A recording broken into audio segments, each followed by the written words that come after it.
রবিন, সকাল থেকে ফেনীর পরিস্থিতি কেমন দেখছেন সেটা একটু জানাবেন বিস্তারিত। ফেনীর পরিস্থিতি উন্নতি হচ্ছে। আমি যেখানটায় দাঁড়িয়ে এটি হচ্ছে একেবারে ফেনী শহরের ফেনী পলিটেকনিক ইনস্টিটিউট প্রাঙ্গণ বলা চলে।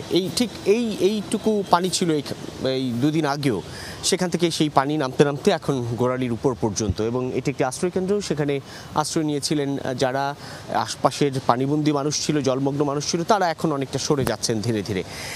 6000 mAh ব্যাটারির one and only Power Master NextG N73। এবং বসত বাড়িগুলো কিন্তু এখনও বসবাসের উপযোগী নয়।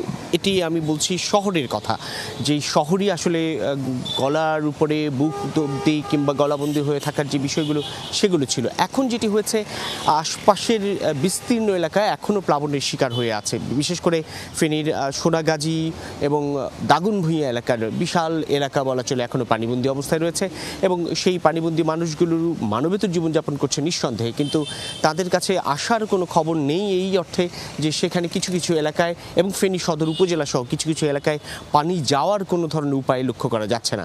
অনেক ক্ষেত্রে আমরা এক্সক্যাভেটর দিয়ে খাল খননের বা খাল পরিষ্কার করার এক ধরনের চেষ্টাও দেখেছি পথে পথে।